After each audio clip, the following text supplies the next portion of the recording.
todos, meu nome é Rogério Couto Ribeiro, eu sou aluno de mestrado do Programa de Pós-Graduação em Estudos de Linguagem do Cefet-MG, orientado pela doutora Paula Renata, e eu vou apresentar hoje meu trabalho que se chama Materialidade, Paratextos e a Leitorabilidade no primeiro volume do mangá Bakuman. Fazendo uma rápida introdução, o termo mangá ele deriva de dois termos, o man, que significa descompromissado e divertido, e ga, que significa desenho e ou ilustração, né, ou imagem. Então mangá seria como os desenhos divertidos ou desenhos descompromissados. O mangá é uma arte que deriva do kyoe, que é um estilo de arte japonês muito tradicional. O primeiro mangá, né, a autoria do primeiro mangá é atribuído ao artista Katsuhiko Hokusai. Bom, um ponto de virada na história do mangá foi durante a era Meiji, que é a era em que o Japão voltou a se abrir para a entrada de estrangeiros e para a entrada de, principalmente, tecnologia de impressão estrangeira, né? Quando o artista francês Georges Ferdinand Bigot ele foi para o Japão e lá ele acabou influenciando nessa arte, em que ele ajudou ela a se tornar mais parecida com a arte sequencial ocidental que a gente encontra aqui, mais parecida com as histórias em quadrinhos que a gente tem aqui. E aí ajudou a dar nascimento ao mangá moderno, como a gente conhece hoje em dia. Os mangás vieram para o Brasil junto com a imigração japonesa no século XX. De início, você conseguia achar, principalmente em São Paulo, mangás japoneses, né, para comprar, mas com o surgimento da Abradem, né, a Associação Brasileira de Desenhistas de Mangás e Ilustrações, você era capaz de encontrar tanto mangás feitos por brasileiros quanto mangás japoneses adaptados para o Brasil. Começaram a surgir então editoras especializadas na publicação de mangá no Brasil, entre elas a editora JBC, que é a editora responsável pela publicação do mangá Bakuman, que é o nosso objeto. O objetivo do nosso trabalho é analisar os paratextos e as características materiais do primeiro volume do mangá Bakuman, publicado pela editora JBC, com o objetivo de entender melhor como se dá o processo de publicação de mangás em formato impresso no país, né, no nosso país. Para falar um pouquinho de paratexto, a gente vai se basear no livro Paratextos Editoriais do Gérard Gennet. Ele coloca como paratexto todos os textos que estão em volta de um texto original e que o ajudam a se tornar um livro, no caso, um mangá. E eu trouxe as aspas em que ele fala um pouco sobre o que é paratexto. Como já deu para constatar, peritexto e epitexto dividem entre si exaustivamente e sem descanso o campo espacial do paratexto. Dito de outra forma, para os amantes de fórmulas, paratexto igual a peritexto mais epitexto. Então é o Gennet falando sobre a questão do que ele chama de peritexto e epitexto e como os dois juntos formam um paratexto. No nosso trabalho a gente vai se focar mais na questão do peritexto, que ele coloca como os paratextos que estão dentro do mesmo volume, dentro do mesmo tomo, dentro do mesmo livro. Então, prefácio, pós-fácio, sumário, glossário, referências, notas, coisas do tipo.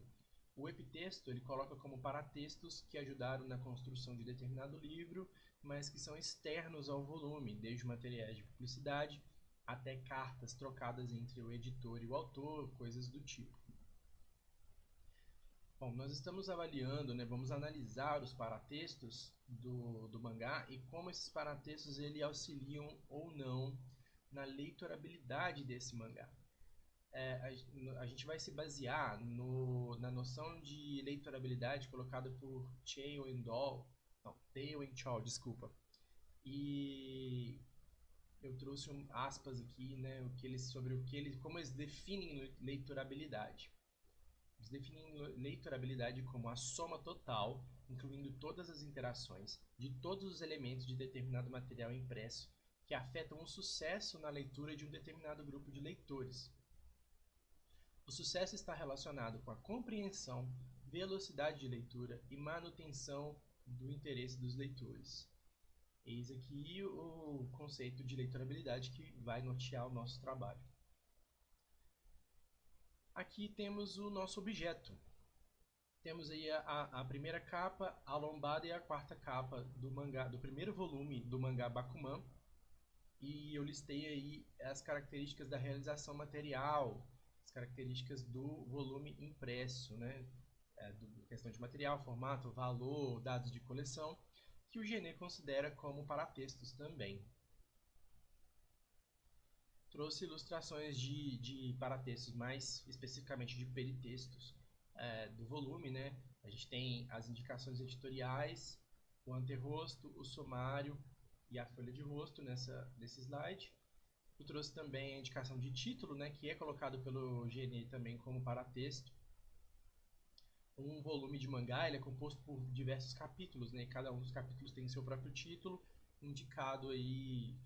Eu coloquei uma ilustração para vocês verem como ele é diagramado dentro da obra. A gente tem também um exemplo de nota de edição e um exemplo de paratexto muito típico de mangás publicados no Brasil, que é o guia de leitura. Como vocês puderam ver, a primeira capa e a quarta capa de um mangá não tem muita diferença. A questão é que o sentido de leitura de um mangá é o sentido de leitura usado no Japão, que é da direita para a esquerda, enquanto o sentido de leitura ocidental é da esquerda para a direita. Então, se você vai pegar aqui um mangá, você não tem essa informação, você vai pegar um mangá pela primeira vez para ler, você vai abrir ele no sentido ocidental. E aí você vai ver aqui o guia de leitura, que ele vai te ensinar como ler esse mangá, tanto que é da direita para a esquerda, tanto no sentido de passada de página, quanto no sentido dos balões de fala dentro de um painel e dos painéis dentro de uma página. Trouxe também um exemplo de nota de tradução e um exemplo de tradução de onomatopeias. As onomatopeias no mangá, elas não são traduzidas com notas, como a gente vê no exemplo ao lado, mas sim por meio da inserção dentro do painel, dentro do quadro, da tradução, usando uma tipografia similar à tipografia usada no caractere original. É um meio de você melhorar a leitorabilidade, né? Porque você dá mais fluidez para a leitura. Por último, eu trouxe esses dois peritextos também, né? A gente tem esses storyboards presentes no final de cada capítulo. Isso é uma escolha interessante, tanto da editora no Japão e da JBC por ter optado por manter, porque o Bakuman ele é um mangá sobre dois jovens que querem se tornar autores de mangá, o mangaka, como é o termo usado. E então é interessante essa escolha de trazer o storyboard, né? Então, parte do processo de feitura do mangá para complementar a experiência de leitura de um mangá que fala sobre como se fazer mangás, como é o processo de se fazer mangás e inclusive de publicá-los, né? Isso também auxilia na leitorabilidade dentro do conceito proposto para o nosso trabalho, porque nós percebemos que é algo que complementa na manutenção de interesse do leitor. Por último, a gente tem esse paratexto aí da publicidade, né? É uma escolha interessante da JBC, porque ele coloca... isso é inclusive a última coisa que a gente tem no volume. Logo atrás da guia de leitura, né? A última coisa é a guia de leitura, e logo em seguida você tem essa página de publicidade que te mostra lugares, né, distribuidoras e bancas onde você pode comprar os mangás da JBC. Eu queria voltar um pouquinho para comentar sobre a questão material da escolha do tipo de papel, né, do volume, né, que é coucher brilho para capa e quarta capa, e de papel jornal para o miolo, que a princípio eu pensei, por exemplo, que poderia ser uma escolha para economia, mas o papel jornal, ele, na minha experiência de leitura pelo menos, ele trouxe maior leitorabilidade porque ele dá mais fluidez na hora da passada de página, né? A porosidade dele traz um atrito que contribui para a passada de página, bem como outras escolhas que eu já apontei no trabalho. Bom, pessoal, já passar aqui para as minhas referências, queria agradecer pela oportunidade de apresentar meu trabalho. Aqui está o meu contato, meu e-mail de contato. Eu estou aberto para críticas, sugestões, sugestão de pontos de melhoria. Pode entrar em contato comigo. Agradecer mais uma vez pela oportunidade de apresentar meu trabalho nesse congresso. Agradecer por tudo. Muito obrigado.